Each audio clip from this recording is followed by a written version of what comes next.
Hey, everybody. Welcome to the Back Room. I'm Andy Ostroy.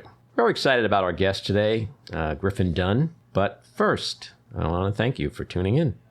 We appreciate you listening. And we'd love to hear your comments. So email us at backroomandy@gmail.com, and we'll read a few next time, perhaps. Griffin Dunne. He's an accomplished, award-winning and Oscar-nominated actor, director, and producer. His feature film directorial debut was 1997's Addicted to Love, starring Meg Ryan and Matthew Broderick.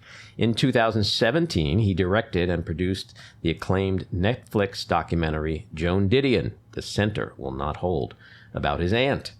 His film credits include Dallas Buyers Club, Last Night, and Broken City, and he's appeared on TV in House of Lies, Red Band Society, one of my favorite titles ever, I Love Dick, and This Is Us, and others too many to mention. He will soon appear in a new HBO Max series called The Girls on the Bus. Griffin, welcome into the back room. Well, thanks. It's good to be back here. Well, before we get into your illustrious life and career and the business of show, we'd be remiss if we didn't address the 300-pound gorilla in the room, Donald Trump. What's your... oh, my God. I know you're a political guy. I've been to fundraisers at your house. Yeah. What's your take on that, on the indictment and all that? He's impossible to predict. I mean, any normal person would say, these charges, which we've known about, the least of the things he's been accused of doing, and you would think they would stick. And for a district attorney to bring charges the first time ever against a president in our history, I'm sure he has a very, very strong case. I just can't say that it will happen. I'd be thrilled. I'm a little worried about what's going to go down. I think it's You mean there's violence? You mean? Yeah. I think there's just so many crazy people. Yeah. So it doesn't. I just really think he's a despicable, kind of horrible person that who I am convinced is a criminal. Mm-hmm. A lot of people talk about the indictment day. If you watch a lot of CNN and MSNBC and all that, a lot of Democrats are like, "This is a sad day." Oh, I don't. No, I don't What's the understand sad that. day? What's the sad day is what happened in Nashville Right. a couple days ago. What happened in all these shootings, and what's sad is what's happening in Tennessee in their state houses and these men. And all the shit he's done over the last 7 or 8 years. Those were sad and days. talking about the Second Right Amendment as if that's what's at stake. Mm-hmm.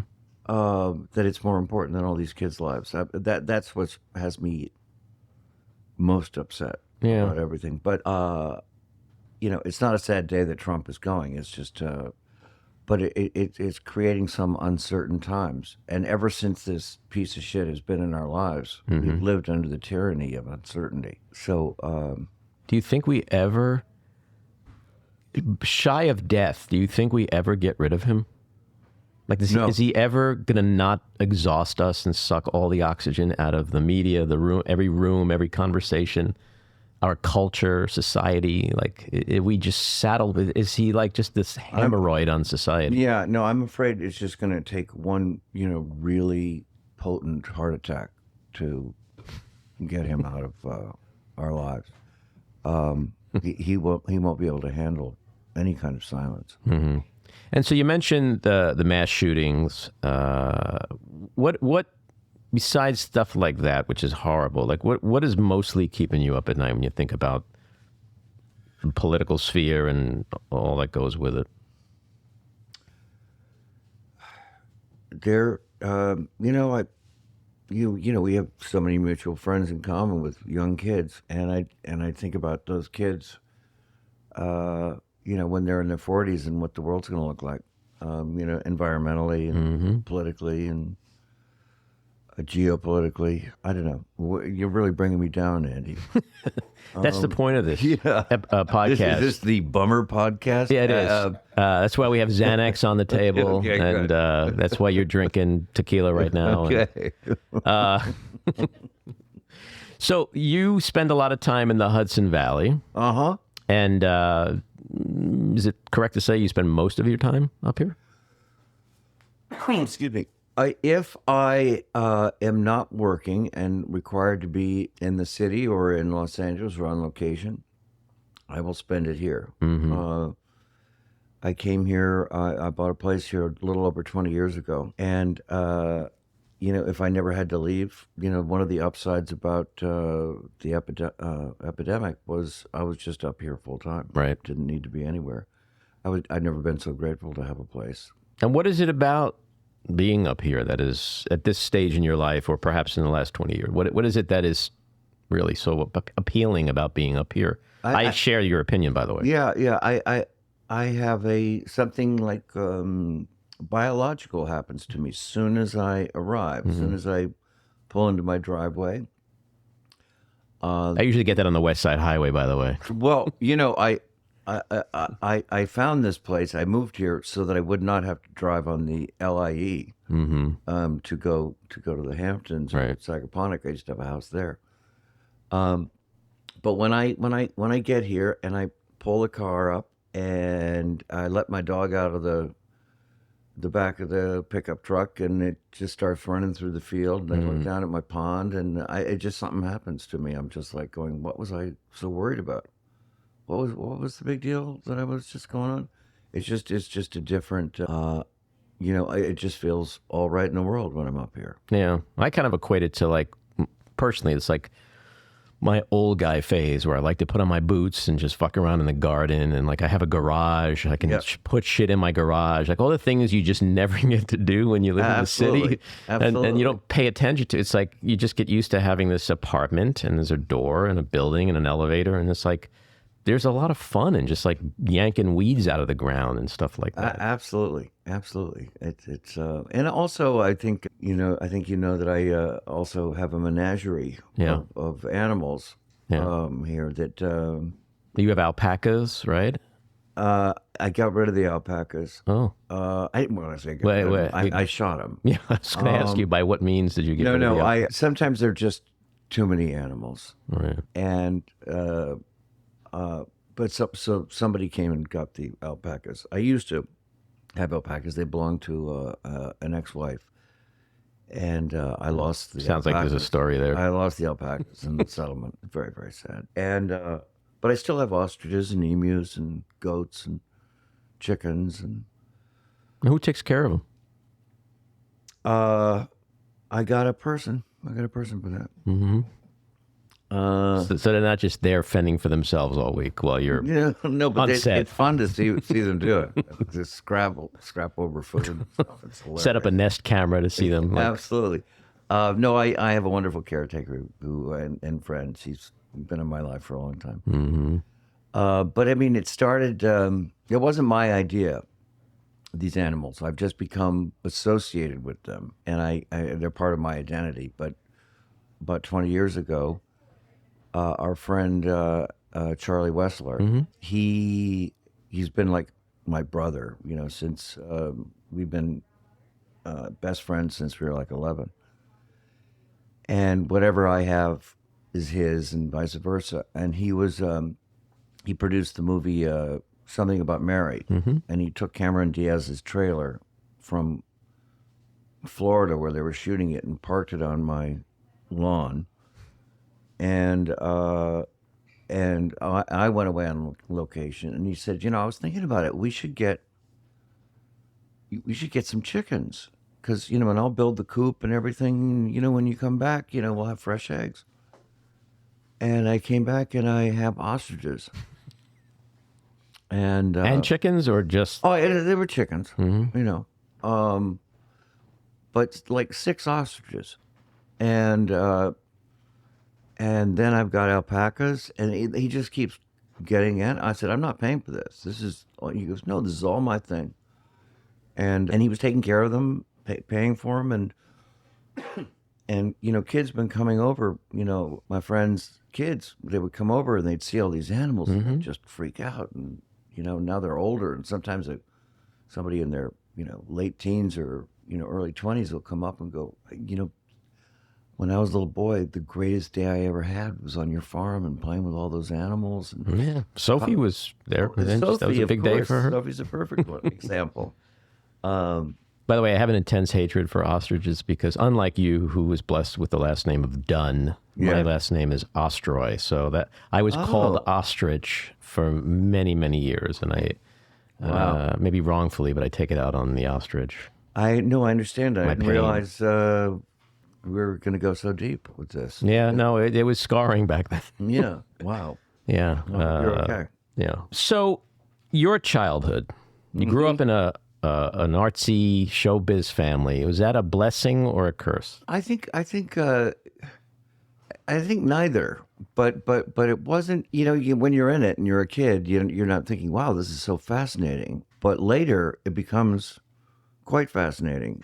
As I got into the film business and started to make movies and appear in them, I would remember as a kid, like meeting Billy Wilder and William Wyler.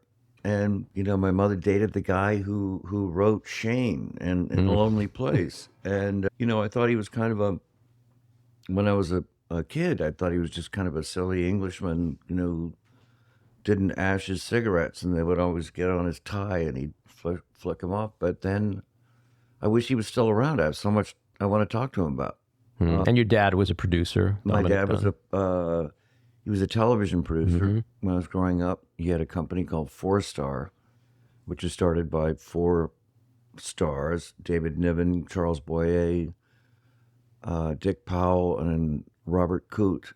And they had their own little, like, Tiffany network. They made television shows. And so, like, when I was a kid, I would go to his office, which was at Radford Studios in the Valley, and after school, and there'd be the Gilligan's Island. I'd wander down and see the lagoon and crash the set of Gilligan's Island. Damn.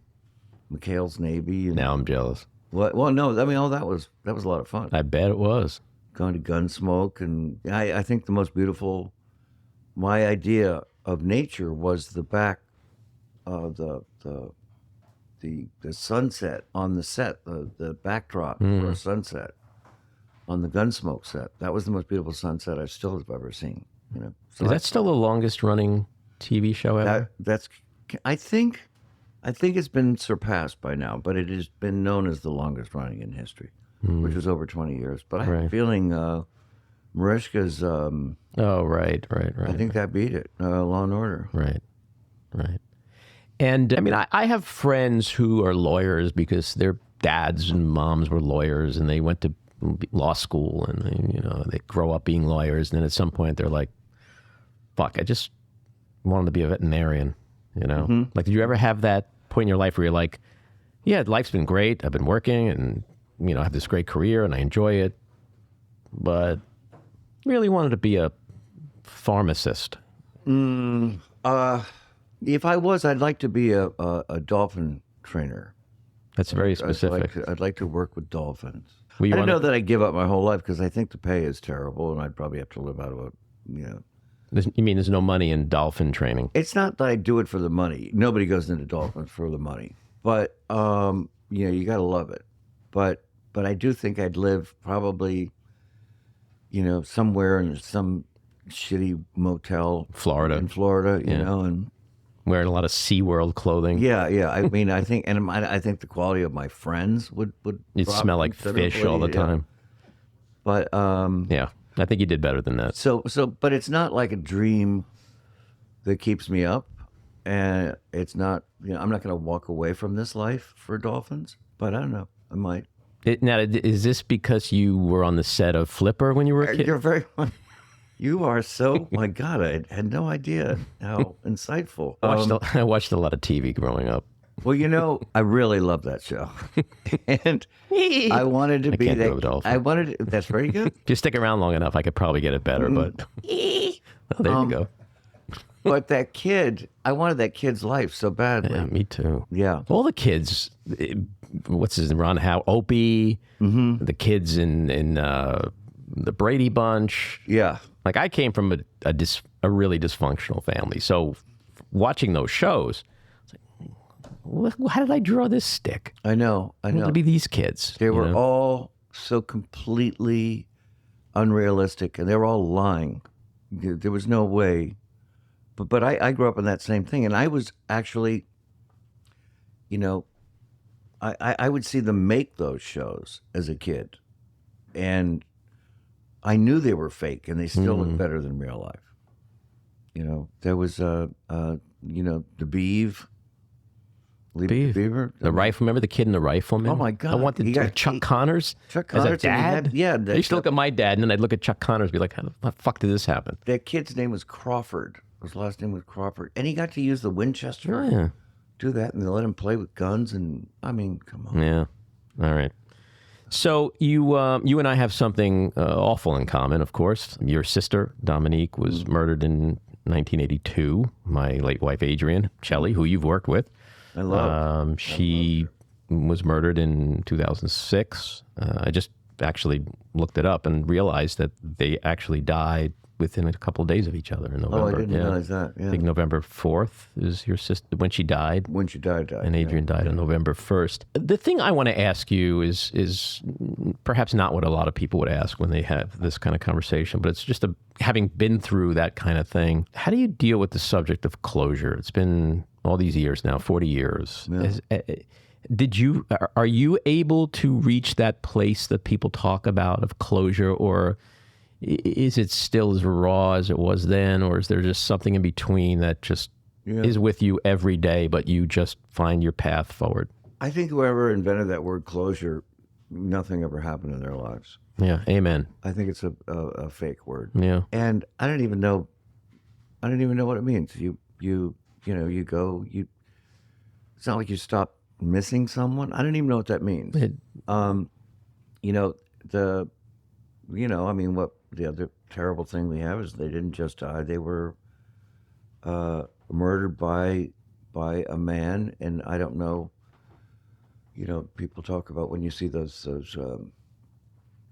shows of people visiting the person that killed their family in prison, and they hug each other and right, restorative justice. Yeah. I mean, that's not going to happen. Yeah. But you can't carry around, for your self-preservation, to be able to grow as a person, and for your spiritual development, and just being able to go from day to day, you can't carry around the hate. You can't carry around whatever the things are that are so negative and so toxic that you let go of. But that has nothing to do with closure. That's about survival, right? And and wanting to live, and but you don't stop missing someone. You don't, and you don't forget what happened either. And in my case, I became so it is not for naught. I've been very involved with victims' rights. My mother, who was sick with MS, we thought all this would make it worse and exacerbate it. She actually found strength and started her own group, right, called Victims of Homicide. Mm-hmm. And they changed laws in California that were to benefit the victim. The one was called Marcy's Law, which was named after a girl named Marcy, who her parents were very close with my mother. And at that time, before there was this law, when someone got out on bail, they wouldn't even notify the family. And by the way, the person who killed your daughter's son is free. And this happened when Marcy's mother saw the person who killed her daughter in a supermarket. And the guy followed around and taunted her. And she called up the police department and said, "But why didn't anybody tell me?" Go, "Well, we don't have to." Well, now they do. And now they have to tell him when the guy who killed your loved one is been free from prison. And anyway, that's awesome. That's what my mother and my father, wrote an article about Vanity Fair that has become like a Bible for victims' rights group. And I've been involved with gun violence prevention ever since. Now, one of the things that is different in our cases is that Dominique's killer, and by the way, your sister was beautiful. She was talented. She certainly seemed like she was on a trajectory to achieve great things in her line of work, which is tragic in and of itself. But the tragedy was sort of compounded because of the short sentence that her killer received. Yeah, well, that's what really very much changed our lives. That we also, each one of us dealt with trying to make, if not sense of our lives for something. He only did, he did 3 years for, strangling someone. And, it was treated as, in the courtroom, this happens less and less due to efforts of people like my mother, where they put the victim, the one who was killed, they put that person on trial. They put that person's character, and that very much took place. And they were treated. They murdered my sister all over again in the courtroom, and treated it like it was some sort of Romeo and Juliet tragedy. And it was because the evidence was kept away from the jury. Every time something significant would happen, like the killer of my sister had a violent freak out in the courtroom and tried to attack the woman who was on the stand, who he had put in the hospital twice before, the jury was out. They were sent out of the room because they thought that would be prejudicial. So they missed all that. They missed so much every time. So when the jury came out, they were like going, well, we didn't know that. We didn't know any of that. Right. They kept, I guess you guys tried to share your experiences in terms of how the relationship was. They showed, they had the evidence and witnesses of his previous experience of times his violent history against women. They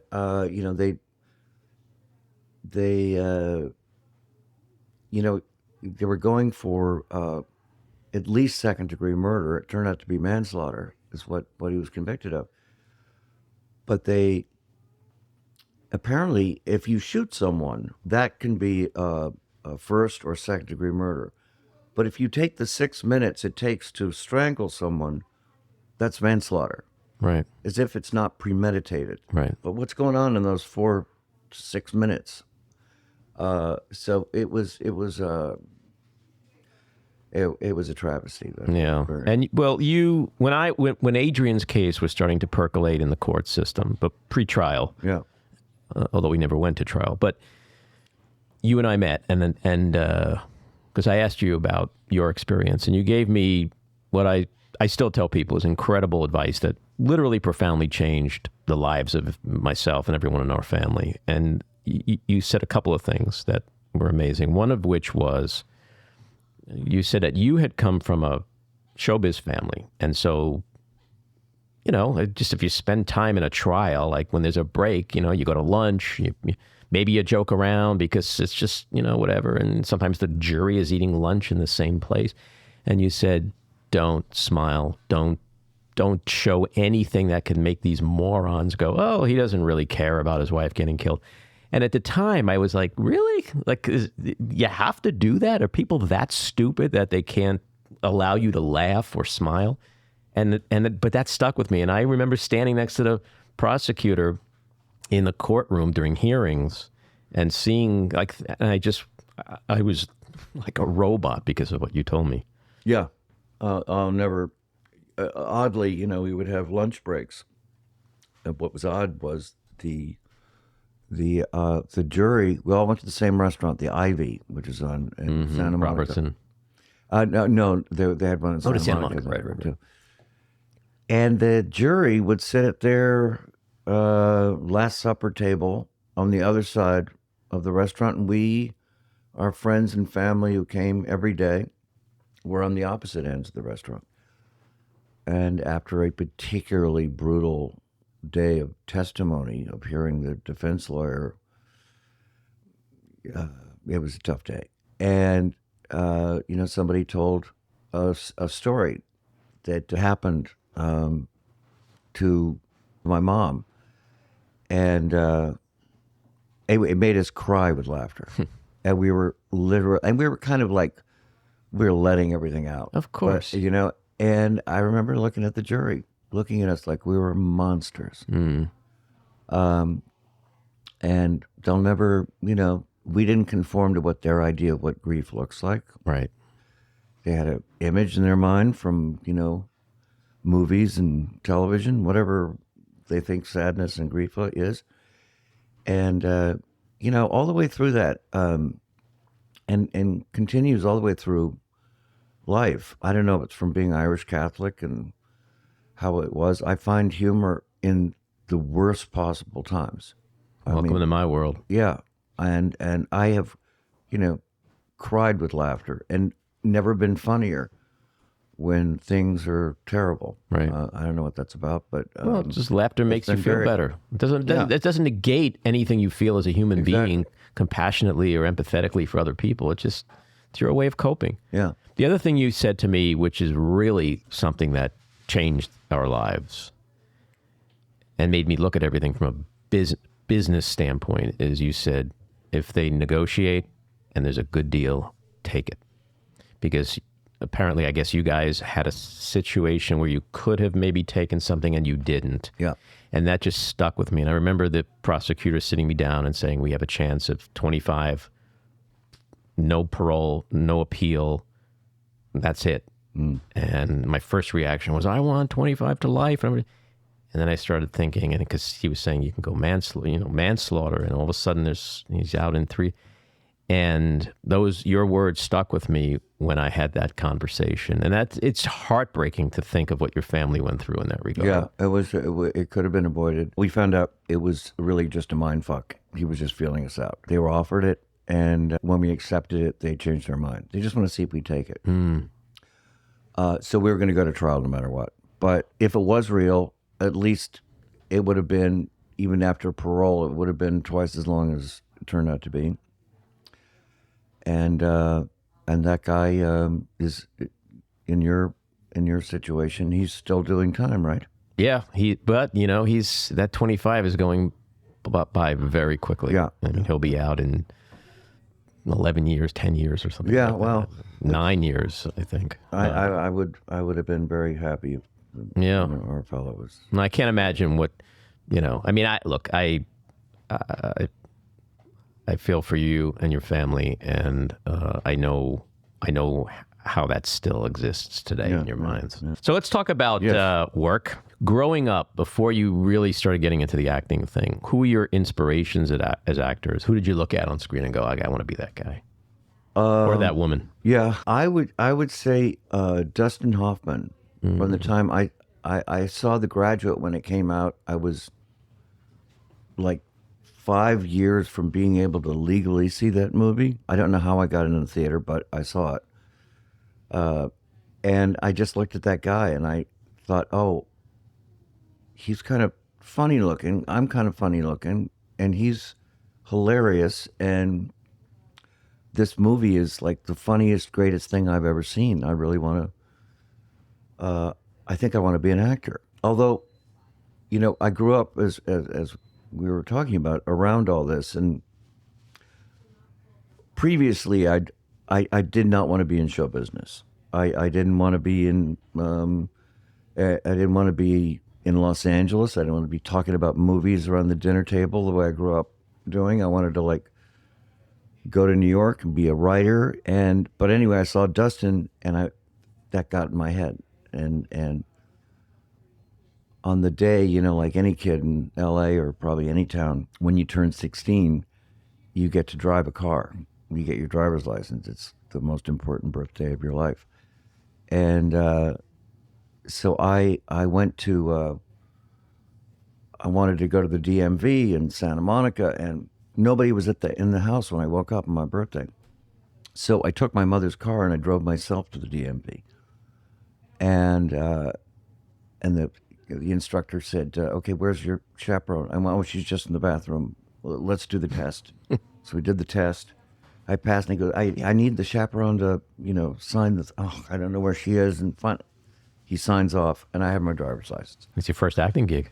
My first acting. Well, I've been lying a lot, many years before that. And like a serial killer, my pulse never rose. And anyway, I'm so excited that I pull out of the DMV, I run a red light, a car comes from the opposite direction and stops within inches, screeches. And the guy's screaming, "What the fuck, fuck it." I'm looking at the veins in his neck. He's screaming, and I look up in his eyes, and it's Dustin Hoffman. And I go, "Oh, that's crazy. I am such a fan of yours." I'm thinking, and I smile. And he goes, "What the fuck are you smiling at? You fucking..." And so I moved to New York a couple years later. Did you ever run into him? Like, yeah, the good thing about him is he doesn't remember anything, so I can tell him the story over and over and over. Even if he remembers everything, he probably wouldn't have remembered it the way you do. No, certainly not. It probably wasn't as important to him. It was not as important to him as it was to me. That's sure. That's an awesome story. So your first film was in '75, The Other Side of the Mountain. But would you consider that your big break, or was that more like Werewolf?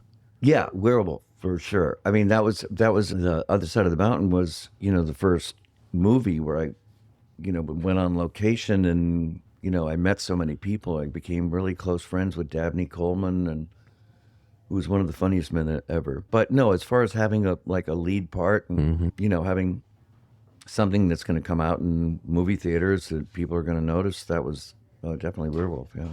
And in Werewolf, I had read that you kind of freaked out when you saw yourself in the makeup, which was pretty intense makeup. And the director, John Landis, kind of literally had to talk you, and other people had to talk you off the ledge at some point. Yeah. I think it was, I mentioned earlier that my mom was sick and she had MS, and, I really cared about her. And when, I don't know why I didn't know what it would look like.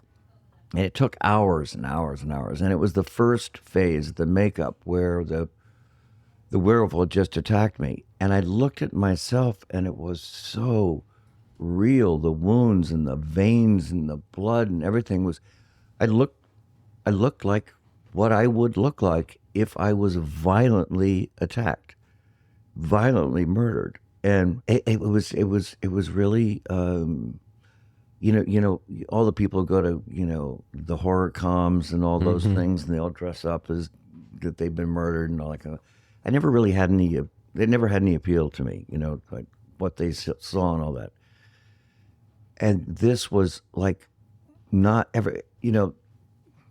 Everybody thought, "Oh God, that'd be so much fun to get dressed and look like that, and then walk on the street and scare people." And it really bothered me, and it really I pictured myself dead. I don't know. Do you think there was some element of just the fact that you experienced that kind of horrific tragedy in your life with your but sister? this was years before. That was right. Years Right. And my first thought was that how upset my mother was going to be to see me like that.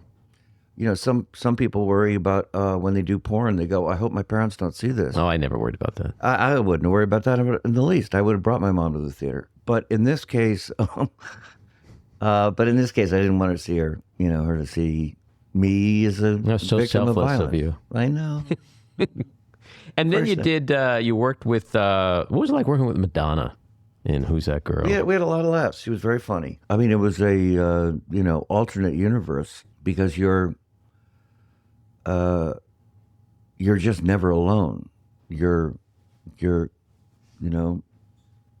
it's quiet in that room, and then Madonna's over there, and you close the door behind you, and then there's just helicopters and paparazzi, and no matter where you are, I mean, it was like we had to almost do looping the ADR, our dialogue outdoors.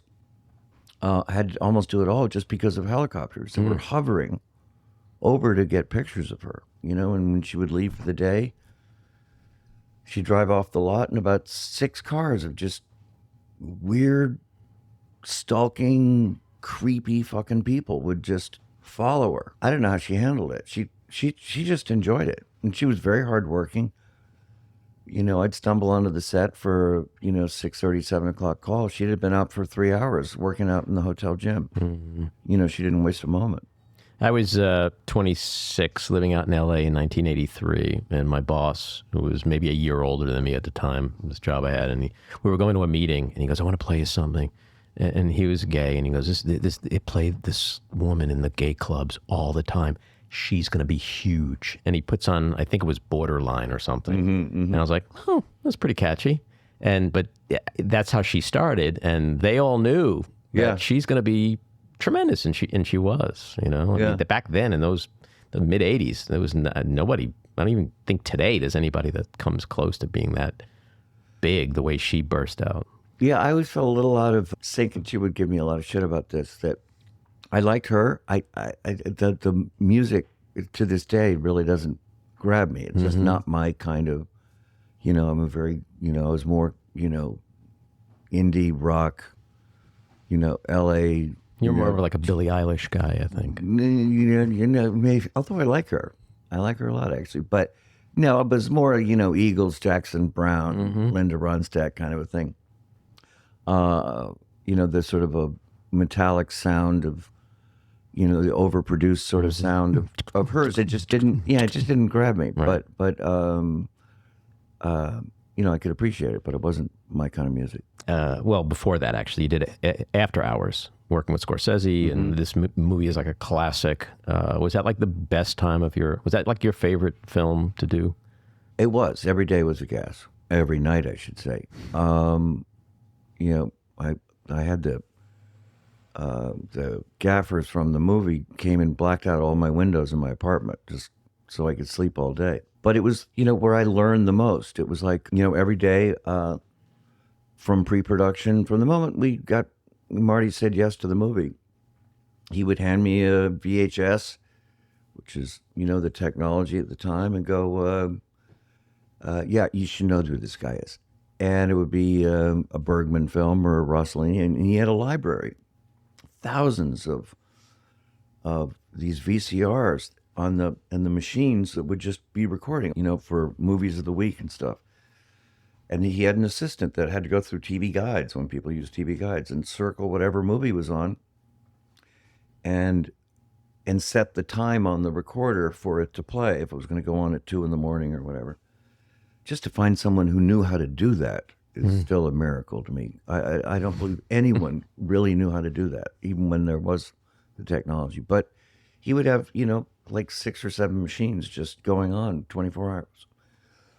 So I learned a lot about how to watch movies and how to make movies. It became very influential when I became a director to see the kind of energy that you could bring to a set that would have an effect on the actors, that would be supportive and be a really, like a great environment where you're, no matter what the scene was about, you're just having like, I can't believe how much fun I'm having. Mm-hmm. And, every actor's dream, I guess, is to work with Scorsese, and you did. Is it what it's cracked up to be? Yeah, no, it's it was a great time, particularly to be working with him then, because he just made a movie that was not appreciated at the time, but is now, King of Comedy.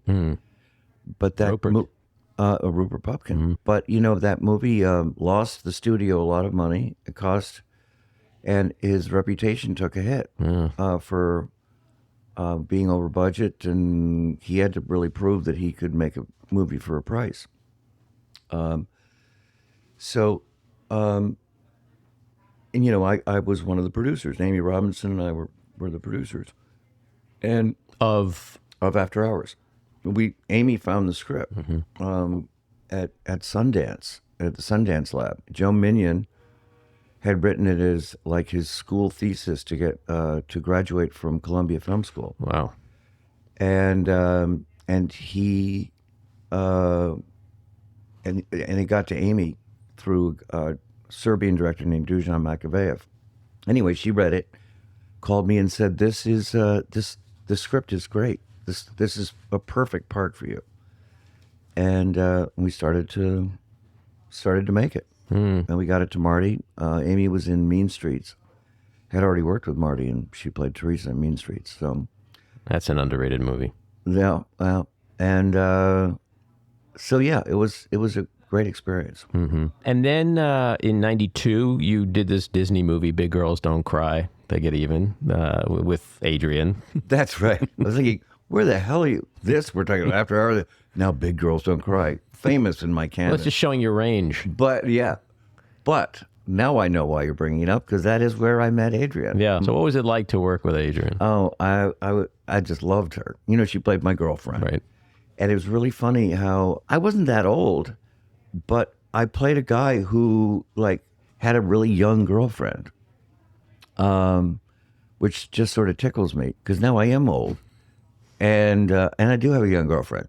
But Life not imitating art. But it was so funny that I could have been, gosh, I must have been in my 30s, and it was like a big joke that, Dad, grow up. Why don't you have girls your own age? And it was Adrian, and I don't think Adrian was that much younger than me. She certainly looked young, 92. of course. She was, but early and now 20s. we'd all even out, and we wouldn't have been shocking at all. Well, there's such a great scene in that film, which just shows her comedic talent and yours, which I put in my documentary about her.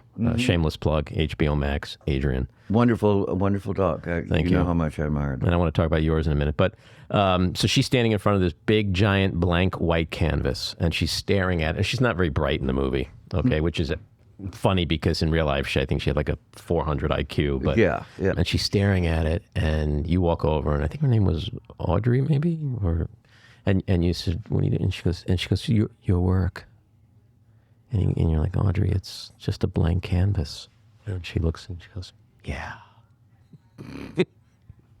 Such a silly, stupid moment, but it was just perfect for her character and yours because, people watching are like, what the hell is he doing with her? And then they're also like, what is he doing with her? Like, I don't think any of us thought we were going to make the next, great movie while we were in it. But we had so much fun doing it because, it was really well cast. It was directed by Joan Silver, who I had produced the very first movie I produced, again with Amy Robbins. I know her daughter, Claudia. Oh, yeah. And we did Chilly Scenes of Winter. So Joan hired me to be an actor years later in that. But we would get, David Strathairn was also in it. And between takes, we would rush back to the car where we were, like our holding area. And David would pick up from the short story that he had started to read, and he has this beautiful voice, and we would just read short stories to us, like sitting around a campfire. But we were in the in a car, and we couldn't wait to get back to whatever the story would be—a Don DeLillo story, or a Tim O'Brien, or any of these great writers. Anyway, it was a good group. Yeah, and she had met Dan Fogelman. Futterman. And they got involved for a couple of years. It was a pretty intense relationship, according to what she had told me. But it was funny. I used to travel with her, and we'd be in an airport, and we'd go through the X-ray, and some guy would just be like, I know you. And I would say to her, it's got to be that Disney movie, because this dude wasn't watching Hal Hartley's films. Yeah, right. And it was always this film. Most of the time when it was somebody who wasn't a 30-year-old woman, would say, oh, I love you, I've seen you in some movie, and it was always Big Girls. Yeah, you can track certain people by their age, where they were in their lives. The one in my life is, I played a guy named Mr. Bixler in, it just went out of my head. Mr. Bixler. One of your porn films? No. With Macaulay Culkin. It's My Girl. My Girl. My kids loved it. When people, women of a certain age, they're now getting their 40s. Mid-30s and late. Mid-30s, yeah. They go, I had such a crush on you. I loved Mr. Bixler. I loved you so much. My kids were obsessed. My daughters were obsessed with that movie. Yeah, so it was I know where you were. Okay, I got it. Yeah. And so you've directed TV. Your first film you directed, Addicted to Love, was with Meg Ryan. I mean, that's pretty big, Matthew Broderick, big name actor, like Practical Magic in '98. Is it, I mean, so many actors, of course, want to direct, but when you directed, were you like, this is what I want to do? Like, this is amazing. Like, and where is it today in terms of acting versus directing? Do you have I mean, maybe it's a dumb question to say, do you have a preference because they're so different? Has it really helped you? Because I know Adrian used to say this all the time, coming from being an actor, does that element of experience really help you in directing? Yeah, well, once you have directed, the first thing I directed was a short film that I co-wrote with Adam Brooks. Oscar nominated. And it was nominated for an Oscar, and which led to how my next movie would have Meg Ryan in it. And I get a great script, and I assumed, I loved it, directing because it was all consuming, and then, you don't have to go into the makeup van and, be fussed with people fussing with your hair and stuff. If you're an actor who directs... Because you did all that yourself. Well, I always do that before. I did that before I came to see you today. You look great, by the way. Oh, man. Thank you. I dropped the mohawk, though. But there is, as an actor, you who directs, you really put yourself in the mind of playing all the parts, so... which I thought would be tremendously helpful for when I return to acting. Since I've been telling other people I could be so specific in my direction and speak the language that other actors, understood. I thought that would be really, really helpful. But in fact, I took quite a few steps back. It took me, I was directing myself, which does not work. I became, where I never was before, very self-conscious on a set when I was acting. So I kind of had to relearn how to act again, or how to forget what I thought I knew. Now I enjoy it very much, and I think I do both all the time if I could. I think it's a tough time to kind of get movies made. I mean, what the hell is a movie going on now? And I'm developing stuff that, and it's all for television, limited series, that I might or might not direct. But, I was just in a movie. We were talking about Mexico City earlier. I was in Mexico City shooting a movie, starring part, that turned out great, called Men of Divorce. We'll see what happens to it. I mean, who's that? Is that a studio or a streamer? It hasn't been. It's independent. It's independent. It's gonna. We'll see what festivals it goes. They just finished. I haven't even done the ADR on it yet. But the future of any movie is uncertain. Well, I was going to add, one of the questions I had for you was what is. But I'm not done with my directing questions yet, which I want to get back to in a second.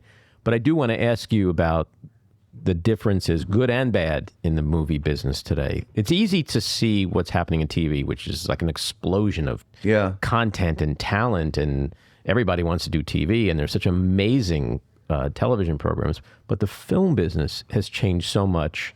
Do you see it as all bad, or is there some good, some silver lining? There's a podcast, The Daily, and an interview with A.O. Scott that I think anyone interested in, the movies, television, future of, and all that, it should listen to. And the reasons that he's resigned from being a critic is, now that streamers are making feature films, it takes out a certain urgency about seeing movies. And there's so much television, so much content that, I have this conversation all the time, just yesterday, of like, oh, have you seen such and such? I went, yeah, I saw the first, episode, but, I don't know. I don't feel like seeing the second. He goes, oh, no, you got to hang in until the fifth. I go, well, I don't want to hang in until the fifth, And so I think everybody's like, attention span is just getting, shorter and shorter. And it's so easily accessed to just sort of flip through and then go on to another streamer, I mean, they're even trying to make baseball more interesting. Right. You know, it's like people don't have enough attention span for watching a baseball game. Well, it's like they say, oh, it's hard to watch a game for 2.5 hours. Like, well, people fucking did. Had they been doing it for the last 100 years? It So had never been a it's problem. Never it been had a never problem. been a problem. Right. But now anything getting people's attention is a problem. Well, And our it's brains are being rewired. I went through it the other day. My son was like, "Oh, have you watched the new Succession yet?" A show which you were on. Mm-hmm. And I said, "Yeah, I might. I kind of want to wait almost until I can just binge it." Yeah, I know just what you mean. But then when I was a kid, I remember like how exciting it was to like wait for that new episode of a show next week, and like it's literally like our brains have been rewired. Oh, We have absolutely. no capacity to wait for anything anymore. Yeah. Back to directing. So you made a edit this, right? Huh? You edit this. No. This is those- The pauses come out. Your documentary about your aunt, Joan Yes. Didion. What was it about the time you made it that made you realize, I want to do this, I want to do it now. This is a documentary I want to make. I knew she wouldn't let anyone else do it but me. And just knowing that, and knowing that there had not been a documentary about her, and that there should be one, and that there should be some record of her life other than what she's written about in books, I felt it was like a duty without getting too heavy about it. I thought it was like an obligation, and I was the only one in a position of doing it. And it came about because she asked the publishers to hire me to direct a promo film for Blue Nights, which was the last book that she would write. And we had so much fun making that that I asked her, if I could do a feature length, and she said yes. And more people seem to have watched that movie in the past year than when it came out. That's the good thing about streaming, by the way, that it's just there. What do you think there's a surge in recent viewership? I think as time goes by, her legend becomes, and her personality and her image becomes more iconic. Mm-hmm. It's a great film, and it's certainly it's gotten great word of mouth. Yeah. I mean, I'm very proud of it. Mm-hmm. And she really loved it.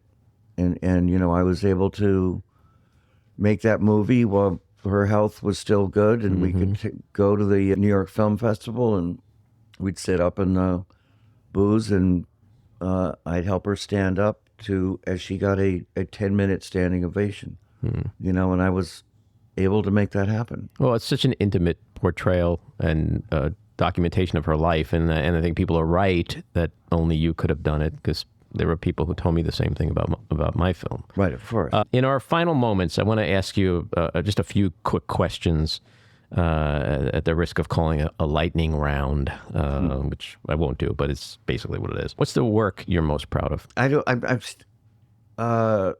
think it's in the works. I mean, I'm proud of most of everything I've done, but I'm always I approach whatever I'm working on next like it'll be the thing I'm most proud of. Mm-hmm. What about something you look at and think, was I high when I did that job? Well, a few acting things. I mean, like things you look at and you just can't believe you did it. And you mean in a good way or a bad way? Bad way. Oh yeah, yeah. I'm sure. I'm sure they're definite acting jobs that I'm just glad you didn't remind me I did. I have an ability to put them out of my mind. But yeah, I would say though, if I had to answer, I'd say that documentary. It's about Joan. I'm the most proud of, because I have the most reasons to be proud of. So that's the long answer to your short question. How about wish list actors, actresses that you would have loved to work with and haven't worked with yet? Well, the two actors that continue to amaze me are Ralph Fiennes and Daniel Day-Lewis. Mm-hmm. And I know he's apparently retired, but I hope that's not true, because I think he's both he and Ray are two of the most fascinating actors to me. I'd love to work with or just watch them. And a director to work with? P.T. Anderson. Anything. I just love his sensibility, his approach, the energy that's in his movies, and I love the length of his movies. He hits it all for me. And do you have one of those, like, well, I auditioned for Titanic and wish I got it, things like, is there a film that you wished you had gotten that you didn't get? Raging Bull. Yeah, that didn't come up. Although I did, I met Scorsese on Alice Doesn't Live Here Anymore. And I was sent there by an agent who somehow managed to get me this appointment. And I was 19 years old, and I was sent in to meet for the part of the boy who was 11 years old. And Marty opens the door and goes, yeah, can I help you? What? Yeah, I'm here to see Martin Scorsese about, this movie. He goes, Jesus, how old are you? I went, I'm 19. The part is for an 11-year-old. And I'm like, oh, well, I didn't know. And I start to walk away. He goes, no, come in. Just come. And we sat and we talked for like a half hour. Wow. Not knowing that years later we'd be working together. Wow. Cool story. Griffin, you've been very generous with your time. Thank you. Really appreciate it. And I guess get a nap. Thanks for coming in. My pleasure. That's episode 59. If you like what you've been hearing, and even if you don't, let us know. We appreciate the feedback. You can leave us a message at 845-307-7446. Email us at backroomandy@gmail.com or tweet to me at Andy Ostroy. And when you listen, please take a quick moment to rate and review. It's very helpful. I want to thank my co-producer, engineer, and editor, Maddie Rosenberg, associate producer, Jen Hammoud, Cricket Langale for our artwork, Andy Hollander for our kick-ass music, Patricia Wind and the Epicurean for the Backroom Studio, and a big thank you again to our guest, Griffin Dunne. So keep your eyes on Washington, Hollywood, and your own backyards, and we hope you'll join us again next time. Have a great week.